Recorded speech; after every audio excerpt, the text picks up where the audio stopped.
Դերեկ Պրինսի ծառայությունը ներկայացնում է Հիսուսը որպես մեր գլուխ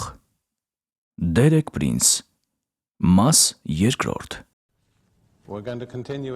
Այս բաժնում մենք շարունակելու ենք նախորդի թեման Հիսուսը որպես մեր գլուխ Կարծում եմ անհրաժեշտ է հակիրճ ամփոփել հիմնական կետերը Նախ եւ առաջ մենք տեսանք, որ գլխավորությունն Աստծո խոսքի հատկապես նոր կտակարանի կենտրոնական գաղափարներից մեկն է։ Իրականում գլխավորությունն Աստծո կողմից սահմանված կառավարման ձևն է։ Մենք տեսանք, որ բնական մակարդակում գլուխը որոշակի ֆունկցիաներ ունի։ Հիշում եք դրանք։ Այն ընդունում է տեղեկատվություն, կայացնում է որոշումներ, նախաձեռնում գործողություններ և ապահովում շարունակական ուղղորդում։ Նույնն է նաև հոգևոր մակարդակում։ Գլխավորության օրինակելի հարաբերությունն Աստված, Հոր և նրա որդի Հիսուսի միջև եղած հարաբերությունն է։ Եթե մենք ուզում ենք հասկանալ, թե ինչ է նշանակում լինել գլխի ներքո, պետք է նայենք Հիսուսի օրինակին, նրա հարաբերությանը Հոր հետ։ Նշեցի, որ նա երբեք ոչինչ չէր նախաձեռնում ինքն իրենով։ Իր բոլոր գործողությունների նախաձեռնությունը միշտ գալիս էր Հորից, ինչը լիովին համապատասխանում է գլխավորության օրինակին։ Կարծում եմ սա մի գաղափար է, որին մեզանից շատերն իսկապես ծանոթ չեն։ Անհրաժեշտ է աղոթք, խորհրդածություն և Աստծուն որոնել, որպեսզի կարողանանք ըմբռնել գլխավորության այս հարաբերությունն այնպես, ինչպես Աստված է ուզում։ Այնուհետև տեսանք, որ Հայր Աստծո և Հիսուս որդու հարաբերությունը պետք է վերարտադրվի Հիսուսի և նրա եկեղեցու հարաբերության մեջ։ Քանի որ Հիսուսը նշանակվել է ամեն ինչի գլուխ եկեղեցու վրա, որը նրա մարմինն է։ Հիմա ուզում եմ նայել, թե ինչպես է այս սկզբունքը դրսևորվում նոր կտակարանի եկեղեցում։ Ինչ է նշանակում լինել Հիսուսի գլխավորության ներքո եկեղեցում, և ինչպես է այդ գլխավորությունը գործում։ Սկսելու համար ընտրել եմ Պողոսի առաքելության հատուկ օրինակը։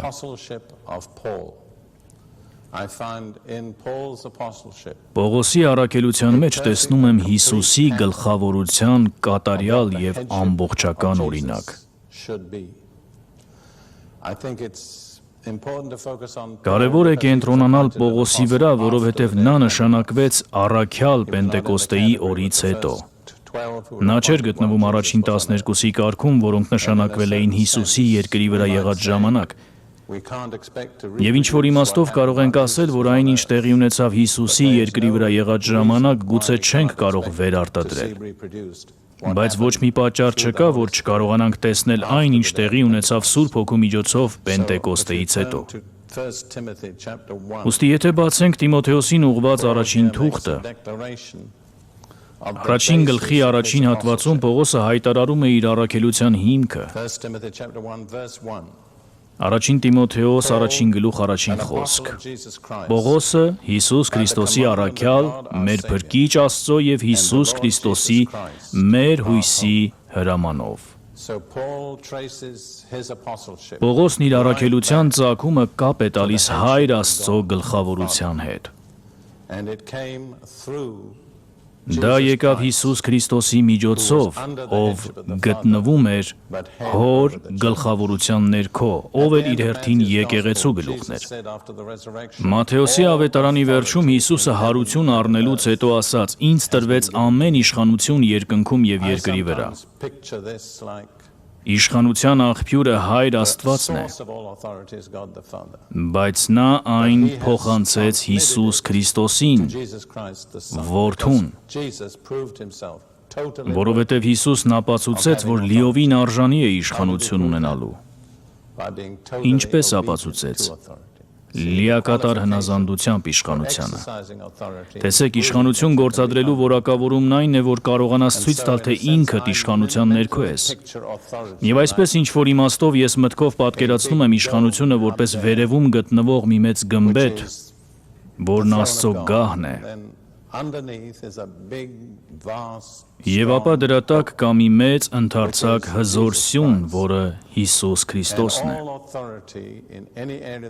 Եվ իշխանությունը տիեզերքի ցանկացած ոլորտում, լինի դա հրեշտակների, մարդկանց կամ որևէ այլ վայրում,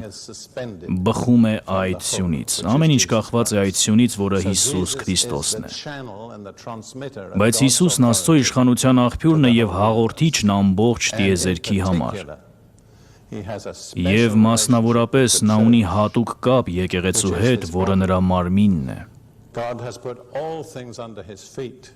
Աստված ամեն ինչ դրել է նրա ոտքերի տակ, բայց մենք պարզապես Հիսուսի ոտքերի տակ չենք, որպես նրա մարմնի մաս, մենք միացած ենք նրան որպես գլխի։ Եվ նա մարմինը ղեկավարում է որպես գլուխ բոլորովին այլ կերպ, քան տիեզերքի որևէ այլ բան։ Պարզապես պատկերացրեք, ասենք, որ ես բանակային սերժանտ եմ, թեև Աստված մի արածց է։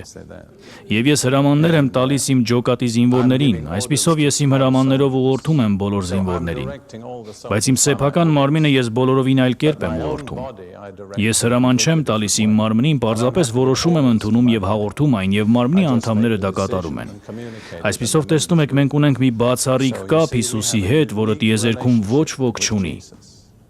Դա զարմանալի միտք է, այնպես չէ՞։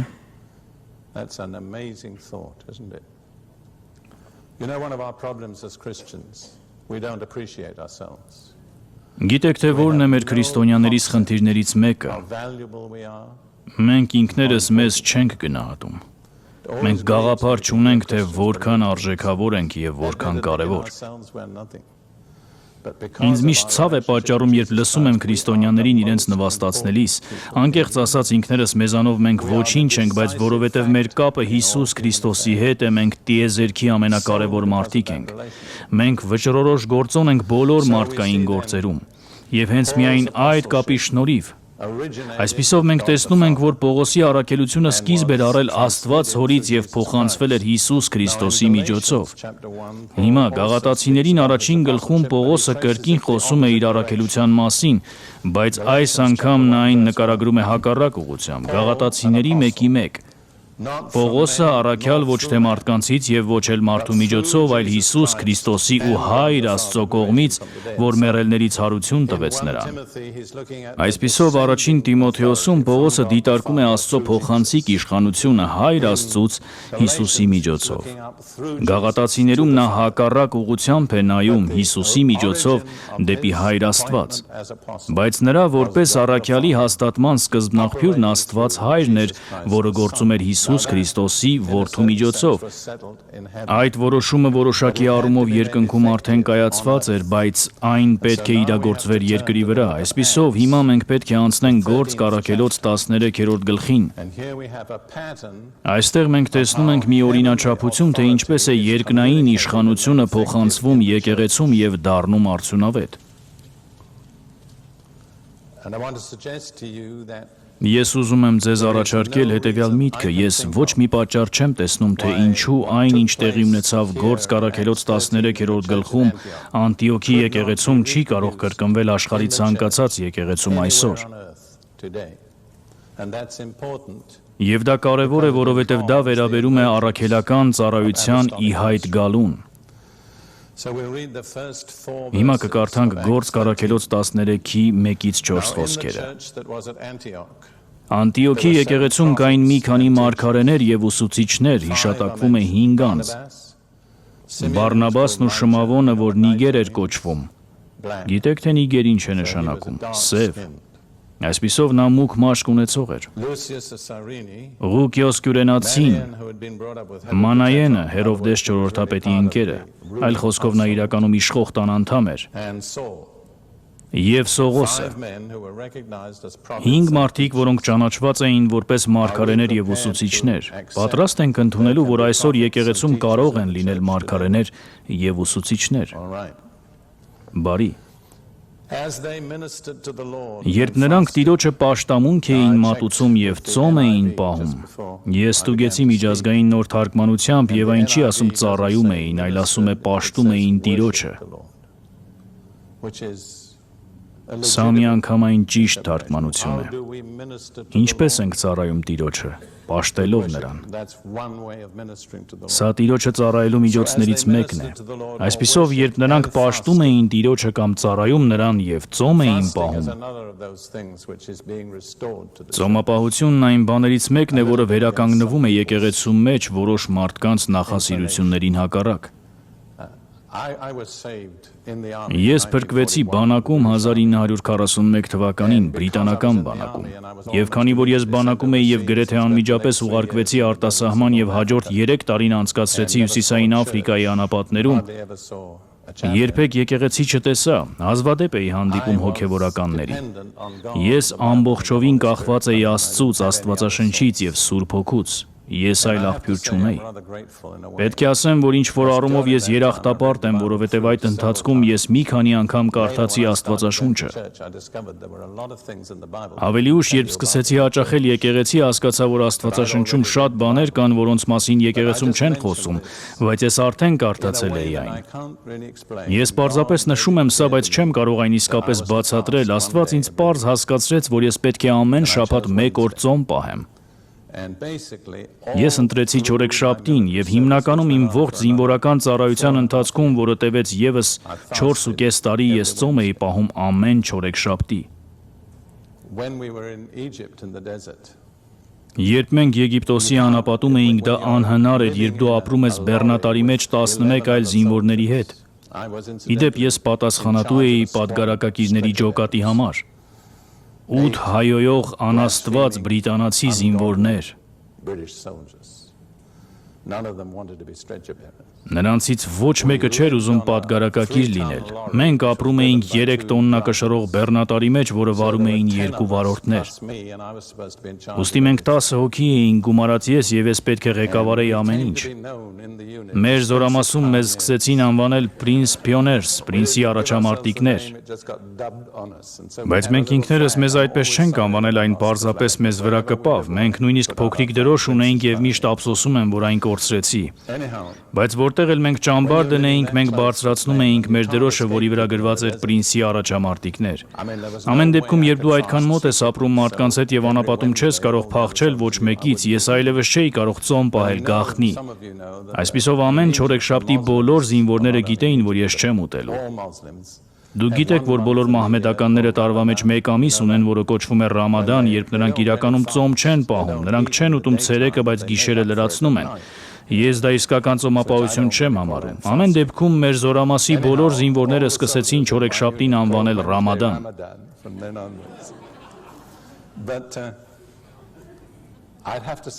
Հետ նայելով ես պետք է ասեմ, որ կարծում եմ սա հոգևոր առաջընթացի բանալին էր իմ կյանքում։ Եվ հիմնականում իմ ողջ կյանքի ընթացքում եղել են շատ քիչ շրջաններ, երբ ես շաբաթվա ընթացքում գոնե 1 օր ծոմ չեմ պահել։ Այսօր Ռութն ու ես կանոնավոր կերպով պահպանում ենք նույն օրը չորեքշաբթին։ Երբեմն դա եղել է 5 շաբթին, բայց այժմ դա չորեքշաբթին է։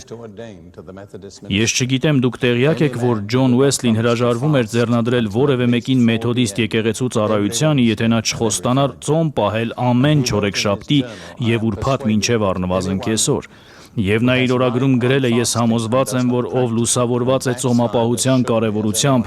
բայց այն չի կիրառել, անշուշտ հետ կընկնի այնպես, ինչպես նա, ով գիտի աղոթքի զորությունը, բայց չի աղոթում։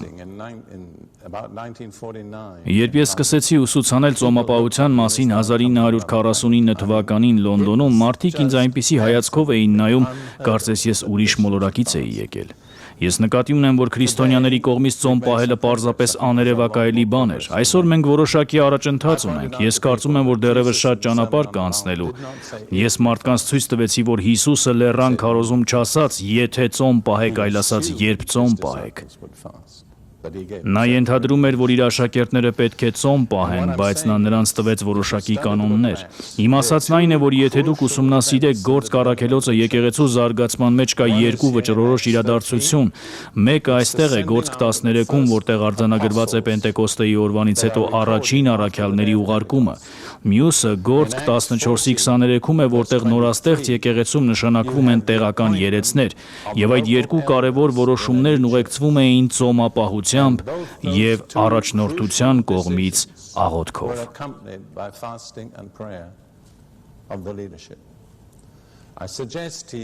Ես ձեզ առաջարկում եմ հետևյալ միտքը. Քրիստոնյաները կամ եկեղեցին, որը իսկապես ցանկանում է հասկանալ Աստծո միտքը, պետք է պատրաստ լինի ծոմ պահել Աստծուց լսելու համար։ Այստեղ նրանք ծառայում էին Տիրոջը կամ պաշտոն էին մատուցում նրան և ծոմ էին պահում։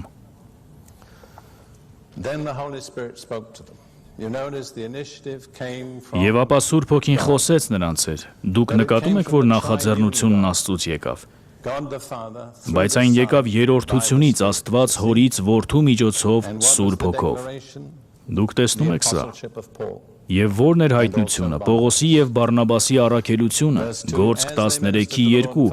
երբ նրանք Տիրոջը պաշտամունք էին մատուցում և ծոմ էին պահում, Սուրբ Հոգին ասաց. առանձնացրեք ինձ համար Բարնաբասին ու Սողոսին այն գործի համար, որին ես կանչել եմ նրանց։ Նկատեք, նախաձեռնությունը լիովին Աստծուց էր։ Սա պարզապես լավ գաղափար չէր, սա այն չէր, ինչին Սողոսն ու Բարնաբասը պատրաստ էին անել, նրանք դիմում չէին ներկայացրել եկեղեցուն ճանաչում ստանալու համար։ Նախաձեռնությունը լիովին Աստծուց էր, որովհետև եկեղեցին բացել էր իրեն Աստծուց ստանալու համար։ Եթե մենք բաց չլինենք, ինչպես կարող ենք ստանալ։ Գործք 13:3 Այդ ժամանակ ծոմ պահելով ու աղոթելով, նկատեք, որ նրանք մեկ անգամ չէին ծոմ պահել, նրանք մեկ անգամ ծոմ պահեցին Աստծուց լսելու համար և երկրորդ անգամ ծոմ պահեցին այդ մարդկանց Աստծուն հանձնելու համար։ Այդ ժամանակ ծոմ պահելով ու աղոթելով նրանց վրա ձեռք դրեցին և ուղարկեցին։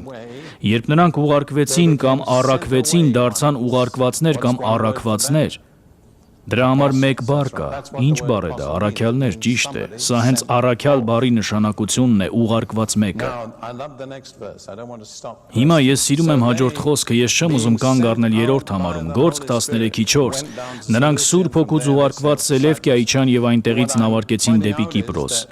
Ես ուզում եմ հետևյալն ընդգծել, այս համարում ուղարկված Սուրբ Հոգու կողմից արտահայտության մեջ օգտագործված բառը նշանակում է, որ Սուրբ Հոգին ուղեկցեց նրանց, դա նույն բառը չէ, ինչ երրորդ համարում, մարդիկ նրանց ուղարկեցին, բայց Սուրբ Հոգին ուղեկցեց նրանց։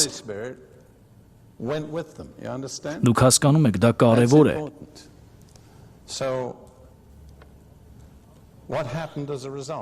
Այսպիսով,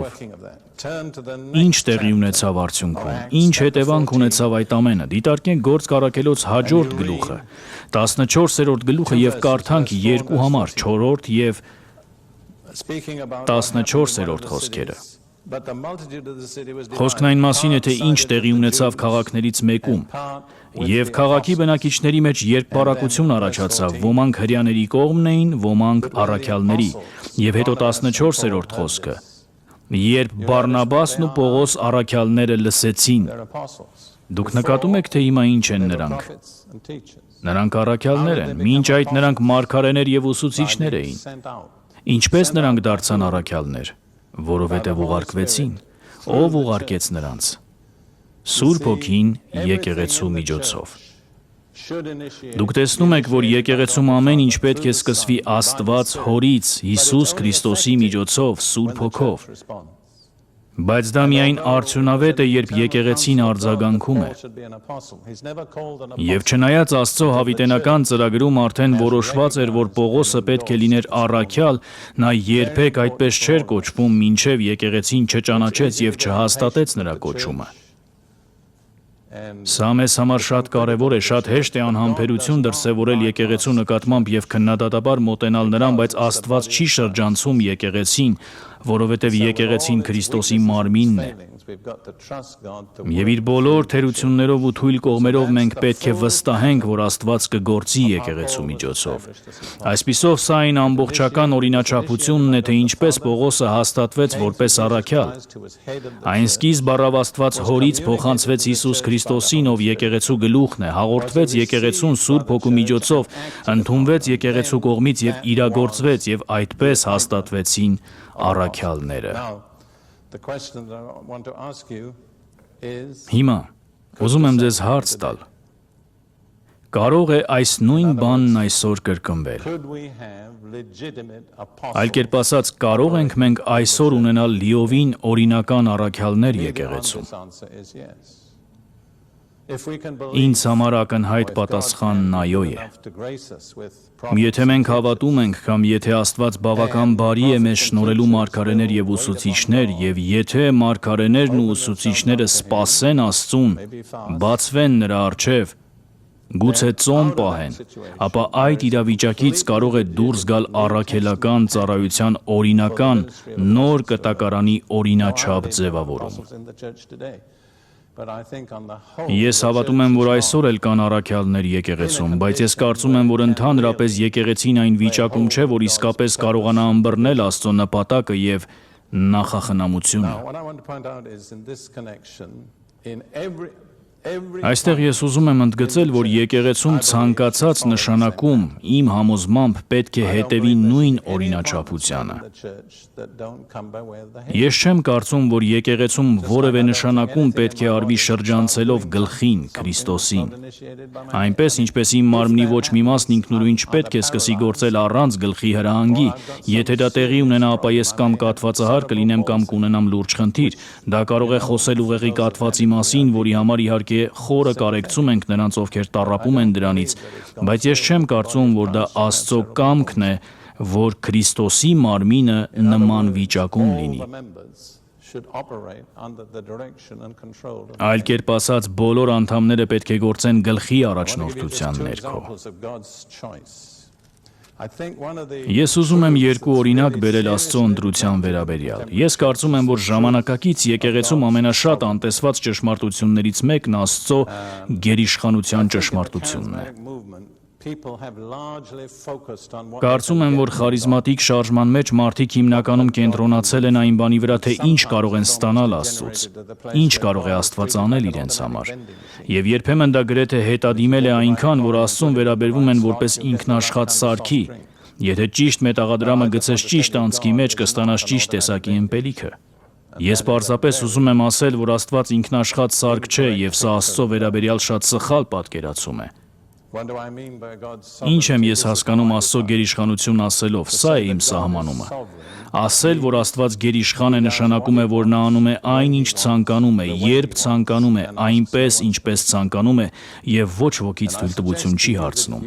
Իմ խորհուրդը ձեզ այն է, որ եթե երբևէ փորձեք խախտել Աստծո գերիշխանությունը, դուք խնդիրների մեջ կհայտնվեք, որովհետեւ կա մի բան, որ Աստված խանդոտ կերպով պաշտպանում է, դա իր գերիշխանությունն է, իր իրավունքը անել այն, ինչ ուզում է, երբ ուզում է, այնպես, ինչպես ուզում է, առանց որևէ մեկի թույլտվությունը հարցնելու։ Եվ ես հատկապես կարծում եմ, որ եկեղեցու մեջ նշանակված ծառայությունների հարցում Աստված պահպանում է իր գերիշխանությունը։ Օրինակ, եկեք նայենք Հովհաննեսի 15:16-ին։ Հովհաննես 15:16։ Հիսուսը խոսում է իր առաքյալների հետ։ Նա բազմության հետ չի խոսում, սա այն պահերից էր, երբ նա միայնակ էր իր ընտրած առաքյալների հետ։ Եվ նա ասում է. «Դուք չէ, որ ինձ ընտրեցիք, այլ ես ձեզ ընտրեցի ու ձեզ կարգեցի, որպեսզի դուք գնաք եւ պտղաբերեք, ու ձեր պտուղը մնա, որպեսզի ինչ որ իմ անունով խնդրեք Հորից, տա ձեզ»։ Հիսուսը շատ հստակորեն ասում է, որ ոչ ոք չի դառնում առաքյալ պարզապես դիմելով այդ աշխատանքի համար կամ եկեղեցում քվեարկությամբ ընտրելով։ Նա ասում է. «Դուք չընտրեցիք ինձ, ես ընտրեցի ձեզ, ես եմ ձեզ նշանակում»։ Պարզ ասած, երբ մենք խոսում ենք առաքյալի մասին, ո՞րն է նրա հիմնական բնութագրող բառը։ Դա շատ կարճ բառ է։ Այն գնալն է, ճիշտ է։ Ես ձեզ ընտրեցի եւ նշանակեցի, որ դուք գնաք։ Ստացիոնար տեղում կանգնած առաքյալը իսկապես տրամաբանական հակասություն է, որ դուք գնաք եւ պտուղ բերեք, որը կմնա եւ որ ձեր աղոթքները պատասխան ստանան։ Ես հավատում եմ, որ այս ամենը կախված է նրանից, թե ով է ձեռնարկում առաջին քայլը։ Մնայուն պտուղ բերելը եւ մեր աղոթքների պատասխան ստանալը իմ կարծիքով կարող է հիմնված լինել միայն այն փաստի վրա, որ Հիսուսն է արել այդ ընտրությունը։ Ես կարծում եմ, որ եթե մենք կատարենք ընտրություններ, որոնք Հիսուսը չի կատարել, ապա շատ դեպքերում մենք չենք ստանա մնայուն պտուղ։ Եվ շատ դեպքերում մեր աղոթքները չեն պատասխանվի։ Նա պարտավոր չէ դա անել։ Տեսեք, այսօր եկեղեցում շատ պտուղ է առաջանում, որը չի մնում։ Ճիշտ է։ Ես խորին հարգանք ունեմ Բիլի Գրեհեմի հանդեպ։ Ես որևէ կերպ չեմ քննադատում նրան, բայց հենց ինքն է գնահատել, որ իր քարոզներից հետո դարձի եկած մարդկանց մոտ 5%-ն է մնում։ Եկեղեցու հետ ինչ-որ բան սխալ է։ Եկեղեցին չի գործում աստվածային կարգով այն Հիսուսի ղեկավարության ներքո չէ։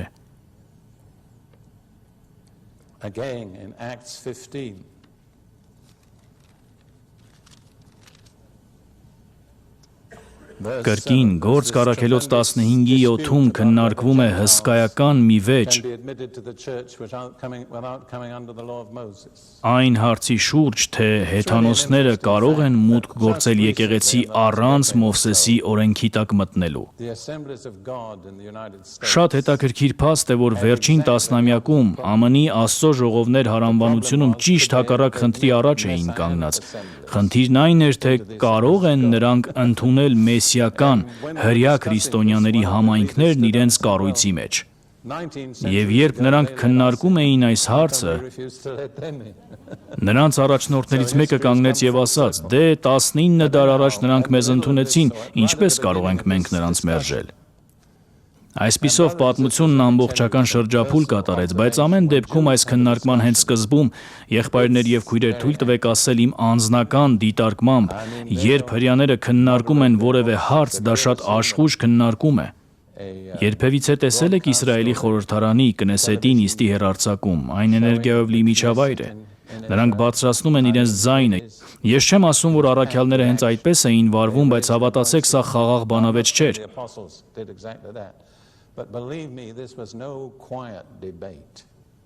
Ինչ որ մեկն ասել է, որ եթե քաղաքում երկու հրյա կա, ապա պետք է 3 սինագոգ լինի։ Մեկը յուրաքանչյուրի համար եւ երրորդը, ուր ոչ մեկը երբեք չի գնա։ Այսպիսով, երբ դուք կարդում եք Գործք առաքելոց 15-րդ գլուխը, այս տեսանկյունից այն դառնում է շատ կենդանի։ Ամեն դեպքում 7-րդ խոսքում ասվում է երկար վիճաբանությունից հետո։ Սա մի փոքր մեղմ է ասված, այնպես չէ։ Պետրոսը վեր կացավ ու նրանց ասաց. «Եղբայրներ, դուք գիտեք, որ Աստծո ընտրությամբ է, որ առաջին օրերից ձեր միջից հեթանոսներն իմ բերանով ավետարանի խոսքը լսեցին ու հավատացին»։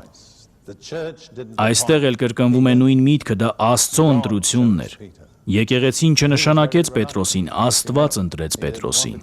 Եվ դուք գիտեք, որ նա շատ դժկամությամբ էր ընդունում դա, նա չէր ցանկանում գնալ հեթանոսների մոտ եւ քարոզել նրանց։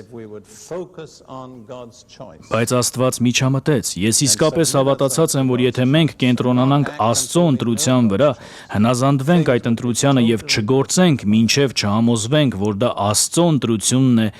ամեն ինչ մեր մեջ լիովին այլ կերպ կդասավորվի։ Ով կարող է ընտրել ավելի լավ, քան Աստված։ Մեզանից ոչ ոք։ Բայց նկատի ունեցեք, որ Աստծո ընտրություններն անսպասելի են։ Նա սովորաբար ընտրում է այն մարդուն, ում մենք չէինք ընտրի։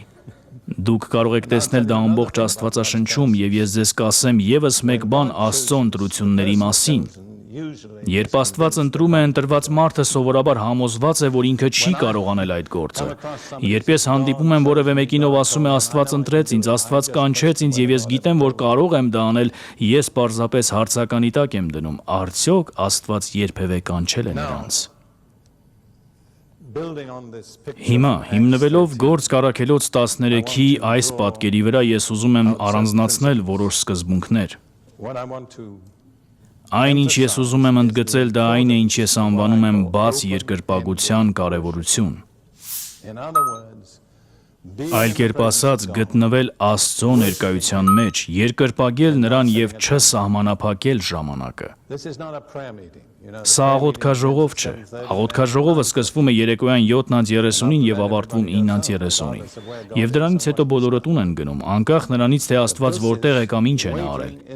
Բայց սա Աստծո ներկայության մեջ սպասելն է երկրպագության վիճակում, կենտրոնանալն է Աստծո վրա, հեռու մնալը խանգարող բաներից, օրինակ սնունդից եւ մտնել նրա ներկայություն ու մնալ այնտեղ մինչեւ լսես նրանից։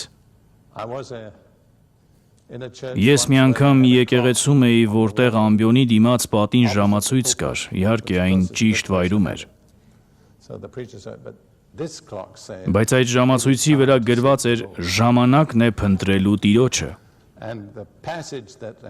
Եվ Աստվածաշնչյան այն հատվածը, որից այդ խոսքերը մեջբերված էին, ասում էր «Ժամանակն է փնտրելու Տիրոջը, մինչև նա գա եւ արդարություն տեղա մեզ վրա»։ Ժամացույցը չէ, որ պետք է որոշի սահմանը, այլ ամեն բան սահմանվում է Աստծո գերիշխան գործողություններով։ Ես կցանկանայի անդրադառնալ Սաղմոս 95-ին, որը կարծում եմ մեր փառաբանության առաջնորդներին հատկապես դուր կգա։ Ինձ համար սա օրինակելի Սաղմոս է։ Ինչպես լսել Աստծուց, ինչպես մուտք գործել նրա ներկայություն եւ լսել նրանից, կցանկանայի կարդալ առաջին 7 համարները։ Եկեք ցնծանք Տիրոջով, գոչենք մեր փրկության վեմին, քանիսը տեք սա լրջորեն ընկալում։ Գոչելը։ Ես լավ ձայն ունեմ, եթե ես գոչեմ, դուք կլսեք։ Ես լսել եմ, որ քրիստոնյաները ձայն են տալիս Հիսուս, դա ճիշտ չէ։ Ինչպես է պետք գոչել։ Հիսուս։ Սա է գոչյունը։ Կարող ենք դա անել։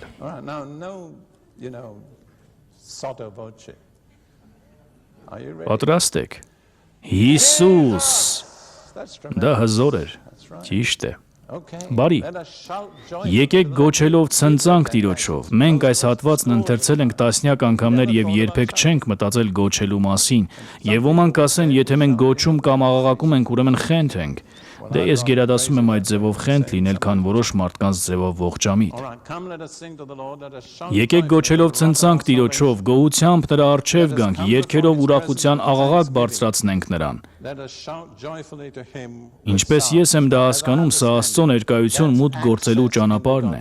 Քանի որ Աստվածաշունչն ասում է, որ մենք մտնում ենք նրա դռներից գոհաբանությամբ, նրա գավիթները փառաբանությամբ։ Ես չեմ հավատում, որ հնարավոր է մուտք գործել Աստծո ներկայություն առանց գոհության եւ փառաբանության։ Կարող ես կանգնել հեռվից եւ ողորմություն խնդրել, ինչպես 10 բորոտները, բայց դու մուտք չունես Աստծո ներկայություն, մինչև չսկսես շնորհակալություն հայտնել եւ փառաբանել նրան։ Շատ հետաքրքիր է 10 բորոտների պատմությունը Ղուկասի ավետարանում։ Նրանք օգնություն էին խնդրում, Հիսուսը արձագանքեց, նրանք գնացին եւ արեցին այն, ինչ նա պատվիրեց, արդյունքում բոլորը բժշկվեցին։ Սակայն միայն մեկն է վերադառնում շնորհակալություն հայտնելու Աստծուն, եւ նա միակն էր, ով փրկվեց։ Դա անգլերեն թարգմանության մեջ պարզ չի երևում։ Բոլոր 10 բժշկվեցին, սակայն միայն մեկը փրկվեց։ Միայն մեկն ուներ ուղղակի մուտք դեպի Հիսուս։ Ինչպես? Շնորհակալություն հայտնելով, ճիշտ է։ Այսպիսով սա Աստծուն մոտենալու ճանապարհն է։ Մի քանի տարի առաջ ես այս թեմայով ուսուցանում էի եւ այնտեղ կար մի շատ աստվածավախ եղբայր բավականին տարիքով։ Ես ասացի, որ ես չեմ հավատում, որ մենք որևէ իրավունք ունենք Աստծո ներկայություն մտնելու առանց գոհաբանության եւ փառաբանության, սա Աստծո սահմանած ճանապարհն է։ Եվ այս սիրելի եղբայրը մոտեցավ ինձ հետո եւ ասաց. «Դու գիտես, սա առաջին անգամն էր, որ ես երբևէ գիտակցեցի, որ ես պետք է շնորհակալություն հայտնեմ եւ փառաբանեմ, որպեսզի Աստծո ներկայություն մտնեմ»։ Նա հրաշալի եղբայր էր Տիրոջ մեջ։ Հիմա, հաջորդ երկու համարները 3-ից 5 բացատրում են, թե ինչու ենք մենք գոհանում եւ փառաբանում։ Որովհետև Տերը մեծ Աստված է եւ մեծ Թագավոր է բոլոր աստվածների վրա։ Նրա ձեռքին են երկրի խորքերը եւ սարերի գագաթները նրանն են։ Նրանն է ծովը եւ նա է արարել այն, նրա ձեռքերն են ստեղծել ցամաքը։ Ես երբեմն մեկնաբանել եմ, որ մենք շնորհակալություն ենք հայտնում Աստծուն նրա բարության համար, մենք փառաբանում ենք նրան նրա մեծության համար, բայց մենք երկրպագում ենք նրան նրա սրբության համար։ Մեկ այլ Սաղմոսում ասվում է. «Մեծ է Տերը և նա մեծ փառաբանության է արժանի»։ Փառաբանությունը մեր արձագանքն է Աստծո մեծությանը։ Այսպիսով հիմա շնորհակալությամբ և փառաբանությամբ բարձր ու ցնծագին երգելով մենք մտել ենք Աստծո ներկայություն, այժմ տրամադրությունը լիովին փոխվում է։ Նայեք հաջորդ համարին. եկեք երկրպագենք։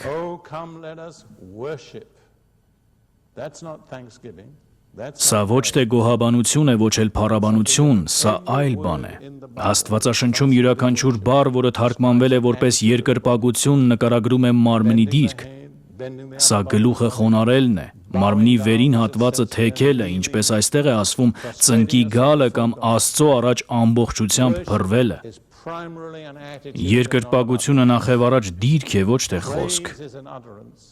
Փառաբանությունը արտահայտություն է, երկրպագությունը վերաբերմունք։ Փառաբանությունը մեզ առաջնորդում է երկրպագության վայր։ Ռութն ինձ հետ խոսում էր մի քանի ժամանակ առաջ, որ այսօր փառաբանության շատ առաջնորդներ չեն տարբերակում փառաբանությունն ու երկրպագությունը։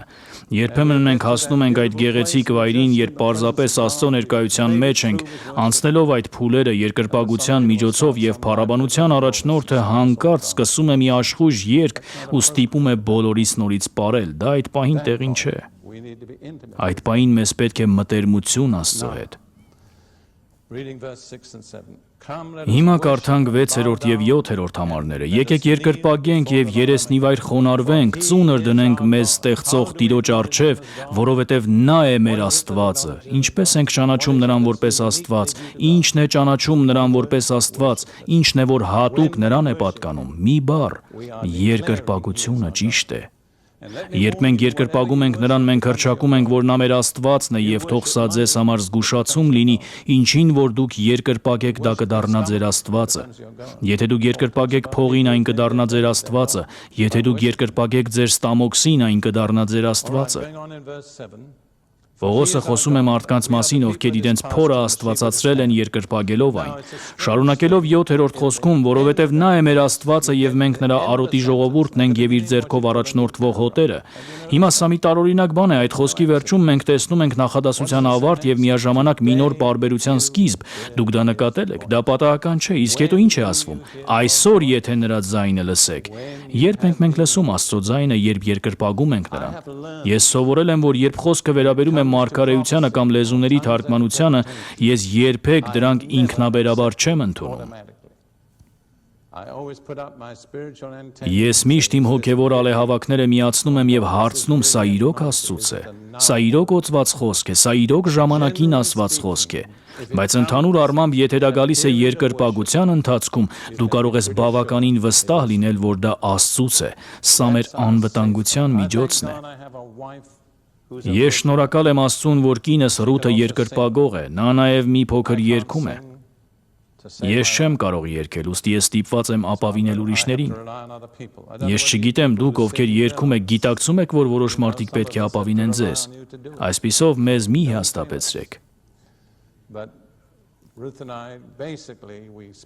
ու ես հիմնականում ամեն առավոտ և ամեն երեկո ժամանակ ենք անցկացնում Աստծո ներկայության մեջ։ Մենք դա չենք անում օրենքի պարտադրանքով։ Բազում անգամներ մենք լսում ենք Աստծուց, ստանում ենք քաջալերանքի խոսքեր, ուղղորդող խոսքեր, զգուշացնող խոսքեր։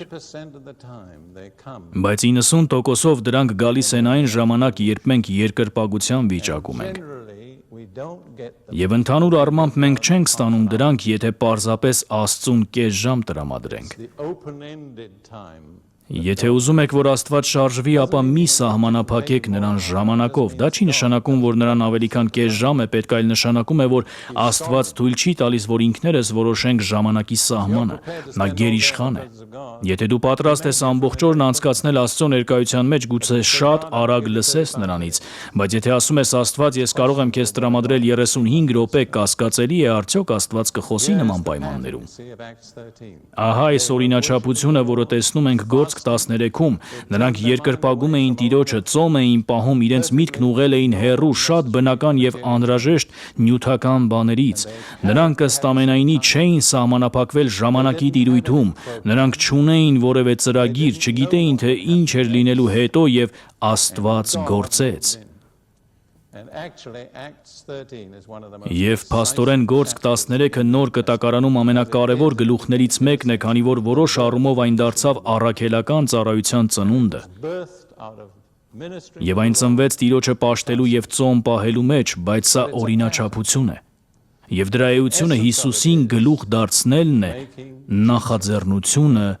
նրան թողնելով։ Հիմա ես ուզում եմ մի փոքր շարունակել Պողոսի երկրորդ առաքելական ճանապարհորդության վերաբերյալ։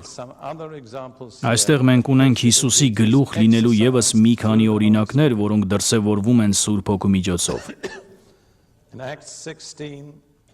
Գործք առաքելոց 16-րդ գլխում Պողոսը ճանապարհ ընկավ Շիղայի հետ եւ նրանք բավական արագ իրենց խմբում ընդգրկեցին Տիմոթեոսին։ Եվ թույլ տվեք պարզապես ձեզ վրա հրավիրել մի հետաքրքիր փաստ։ Պահեք ձեր մատը Գործք 16-ում եւ գնացեք առաջին Թեսաղոնիկեցիներին առաջին գլուխ առաջին խոսք։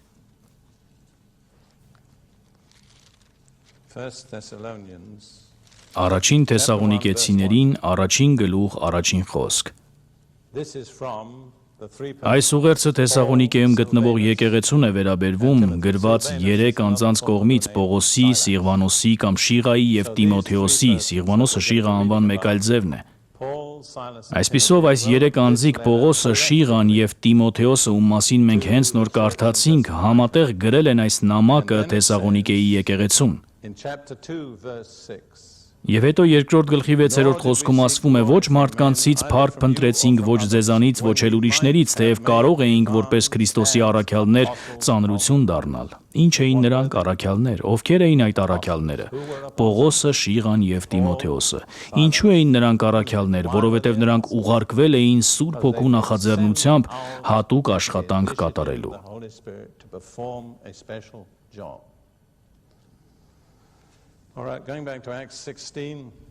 Վերադառնալով Գործք առաքելոց 16-ին մենք շարունակում ենք պատմությունը 6-րդ խոսքում։ Դուք կնկատեք, որ այս գլխում պատմությունն անցնում է նրանքից մենքի, քանի որ հեղինակն այստեղ Ղուկասն է։ Եվ երբեմն նա նրանց հետ էր օգտագործելով մենք, իսկ երբեմն նրանց հետ չէր օգտագործելով նրանք դերանունները։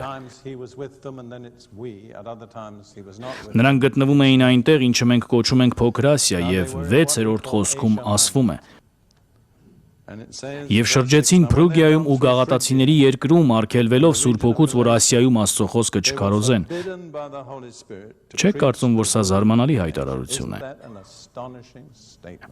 Նույն Սուրբ Հոգին, որը ներշնչեց Սուրբ գրությունը, որի միջոցով Հիսուսը հանձնարարեց առաքյալներին, գնացեք ողջ աշխարհով եւ քարոզեք ավետարանը բոլոր արարածներին, ասաց. մի գնացեք Ասիա։ Քանիսներս կլսեինք դա։ Երբեմն մարդիկ ասում են ինձ, որ Աստված չի պատասխանում իրենց աղոթքներին, ես ասում եմ հիշեք, որ ոչն էլ պատասխան է, ինչպես այոն։ Երբեմն նա ասում է ոչ, բայց դուք դա որպես պատասխան չեք ընկալում։ Շարունակենք 7-րդ համարից։ Երբ Մյուսիայի սահմանները եկան, ջանում էին դեպի Բյութանիա գնալ, բայց Հիսուսի հոգին նրանց թույլ չտվեց։ Եթե պատկերացնենք սա մտքում, նրանք շարժվում էին հյուսիս-արևմուտք Փոքր Ասիայով։ Նրանք փորձում են թեքվել ձախ դեպի Ասիայի գավառը, բայց արգելվում են։ Այնուհետև փորձում են գնալ աջ դեպի Բյութանիա եւ կրկին արգելվում են։ Այսպիսով նրանք իրականում այլ տարբերակ չունեին, քան շարունակել հյուսիս-արևմուտք, այդպես նրանք հասան Տրովադա։ Չեք կարծում, որ նրանք պետք է խիստ տարակուսած լինեին։ Հիմա եկեք կարդանք, թե ինչ պատահեց Տրովադայում, 9-րդ խոսքը։ Գիշերը Պողոսին տեսիլք երևաց մի մակեդոնացի մարդ կանգնել նրան աղաչում էր ու ասում. «Անցիր Մակեդոնիա եւ օգնիր մեզ»։ Այդ ժամանակ նրանք սկսեցին հասկանալ, տեսնում եք։ Երբ այդ տեսիլքը տեսավ, իսկույն ցանկացանք դեպի Մակեդոնիա ելնել, համոզված լինելով, որ Տերը մեզ հրավիրեց նրանց ավետարանելու։ Ներողություն։ Պողոսն իսկական առաջնորդ էր, գիտեք ինչպես ենք դա հասկանում։ Տեսիլքը նա ստացավ, բայց չի ասվում, որ նա որոշեց, այլ ասվում է մենք ցանկացանք կամ որոշեցինք։ Նա այդ հայտնությունը փոխանցեց իր թիմին, հասկանում եք։ Սա առաջնորդություն է, ոչ թե ես որոշում եմ ամեն ինչ եւ ասում եմ ձեզ, թե ինչ անել, այլ ես լսում եմ Աստծուց եւ միասին որոշում ենք, թե ինչ է Աստված ցանկանում անել։ Մենք ավելի առաջ չենք գնա, բայց 19 դարերի լույսի ներքո սա առաջին եկեղեցու ամենակարևոր իրադարձություններից մեկն էր, քանի որ նրանք գտնվում էին Փոքր Ասիայում, որը ներկայիս Թուրքիան է, եւ որը 13 դար շարունակ ամբողջությամբ մահմեդական է եղել գրեթե առանց որևէ քրիստոնեական ժառանգության, բայց Աստված նրանց դուրս հանեց Փոքր Ասիայից եւ տարավ որ մայրցամաք։ Եվրոպա, ճիշտ է։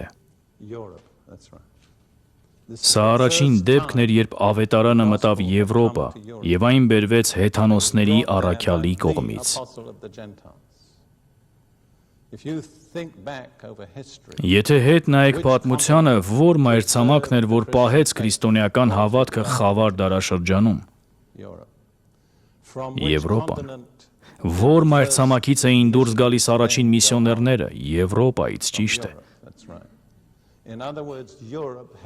Այլ կերպ ասած, Եվրոպան ուներ լիովին հատուկ դեր Աստծո ապագա ծրագրերում, Պողոսն ու Շիղան դա չգիտեին, բայց Սուրբ Հոգին գիտեր։ Եթե նրանք հիմնվեին միայն իրենց սեփական իմաստության եւ պլանավորման վրա, ապա սխալ ընտրություն կկատարեին, բայց Աստված ավետարանը բերեց Եվրոպա վճռական պահին եւ այնտեղ հաստատեց քրիստոնեական հավատքը։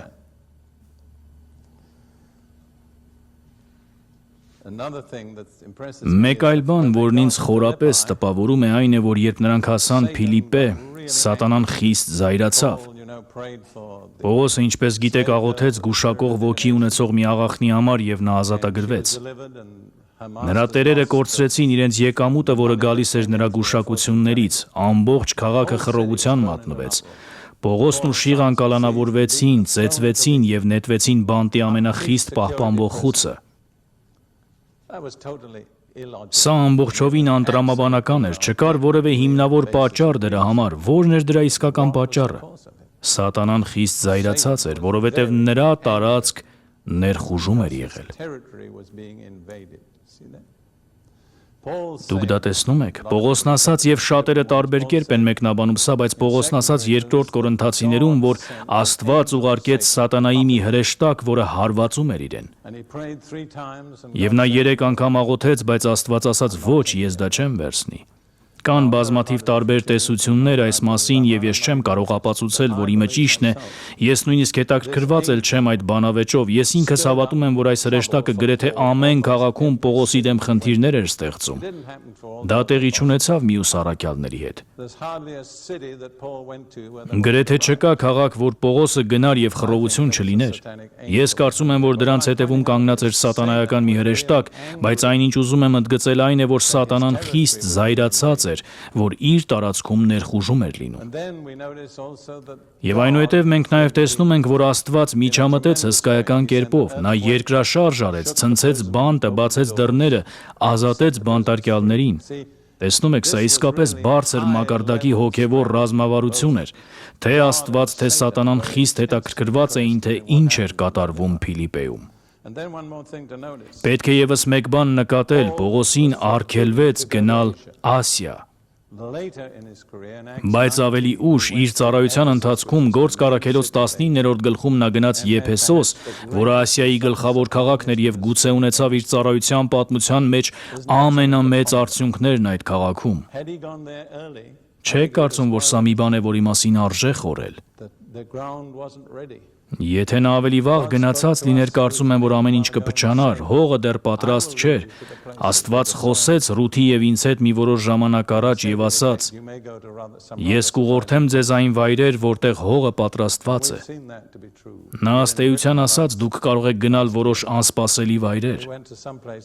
Մենք տեսել ենք, որ դա ճշմարիտ է։ Անցած տարի մենք Բրիտանիայում էինք, գնացինք այնպիսի վայրեր, որոնք ես ինքս չէի ընտրել, բայց այնտեղ տեսանք զարմանալի արդյունքներ։ Եթե մենք ընտրած լինեինք մեծ բազմություններն ու հայտնի վայրերը, մենք երբեք այնտեղ չէինք լինի։ Թույլ տվեք եզրափակել առաջարկելով որոշ պարզ հիմնարար պայմաններ, որոնք պետք է կատարենք, եթե ուզում ենք կարողանալ լսել Հիսուսից որպես եկեղեցու գլուխ։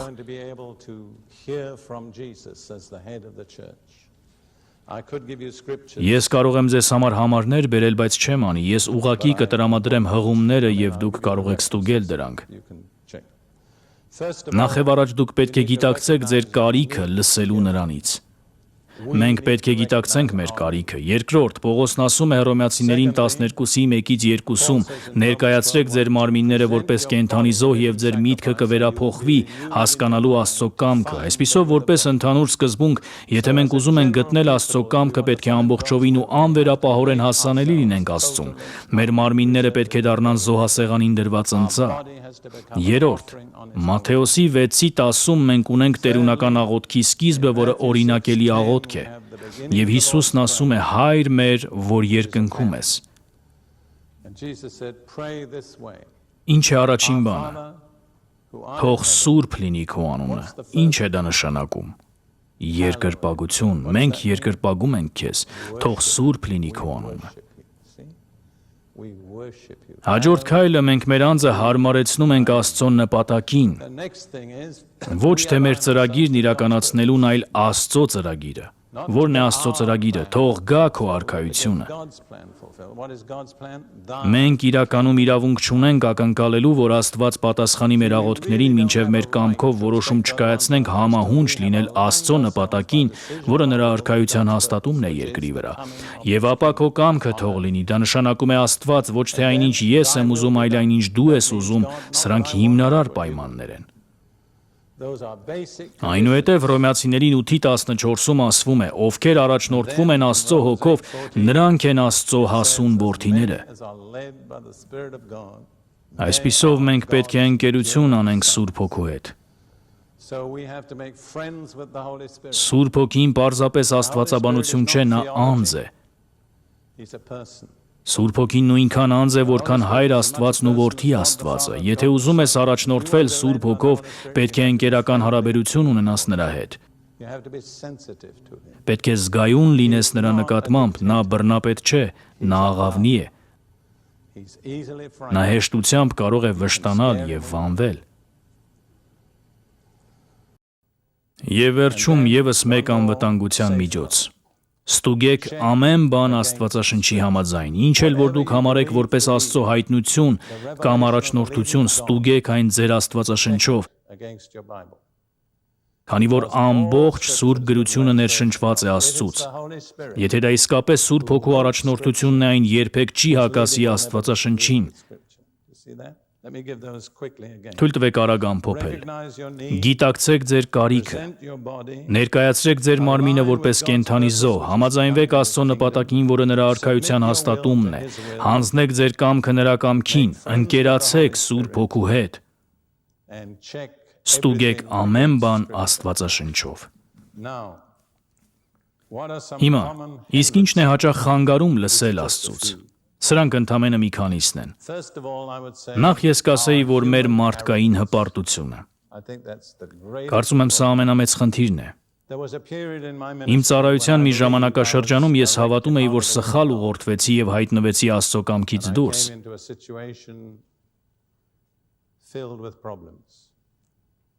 Ես հայտնվեցի խնդիրներով լի մի իրավիճակում, երբ հետ նայեցի և հարցրեցի ինչպես դա պատահեց, կարծում եմ հիմքում ընկած պատճառն իմ հպարտությունն էր։ Ընդհանուր առմամբ կարծում եմ Քրիստոսի մարմնի մեջ ցանկացած մոլորության հիմնական գործիքը հպարտությունն է։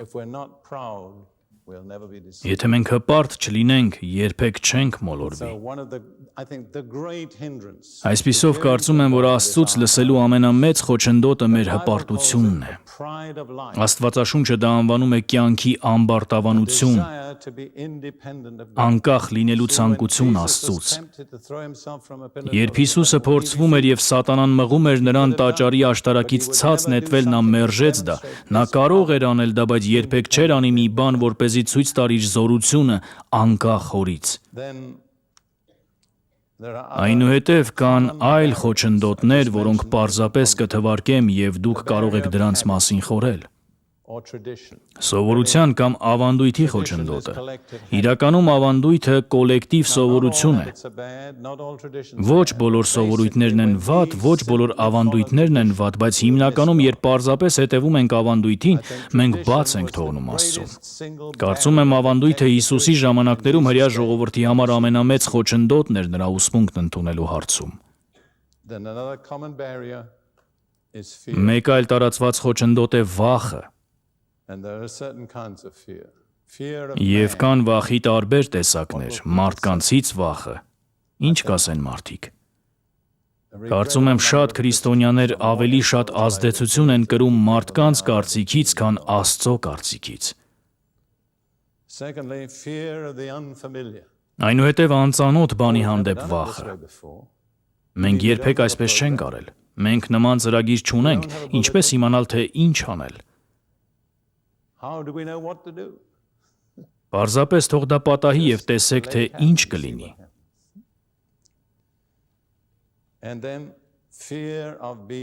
Եվ հետո կախվածության վախը։ Կարծում եմ, որ սա ամենաուժեղ վախերից մեկն է։ Մենք իրականում չենք ցանկանում կախված լինել Աստծուց։ Թույլ տվեք այստեղ մի բան ընդգծել։ Մեղքի էությունը ոչ թե չար գործեր կատարելու ցանկությունն է, այլ Աստծուց անկախ լինելու ցանկությունը։ Տեսեք, Եդեմի պարտեզում առաջին դրդապատճառը ինքնին ճիշտ էր՝ լինել Աստծո նման, ճանաչել բարին ու չարը։ Դա լավ բան է, դա վատ չէ, բայց խնդիրը նրանում էր, որ նրանք դա ուզում էին անել Աստծուց անկախ լինելու համար։ Եվ որտեղ որ այդ ցանկությունը կա մեր ներսում Աստծուց անկախ լինելը, մենք իրականում ազատ չենք մեղքի ազդեցությունից։ Այսպիսով ամփոփեմ։ Եվ երբ դա անում եմ, գուցե դուք ինքներդ ձեզ պետք է ստուգեք, որոնք են Աստծուց լինելու հիմնական խոչընդոտները։ Հպարտություն, կյանքի ամբարտավանություն, սովորություն,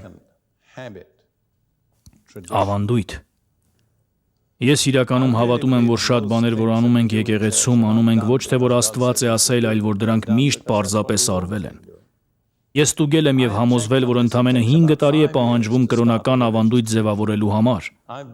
Ես այնպիսի խմբերում եմ եղել, որոնք սկսել են հոգու զորությամբ, սակայն 5 տարի անց նրանք կապված են եղել ավանդությամբ։ Դրա համար այդքան էլ երկար ժամանակ հարկավոր չէ։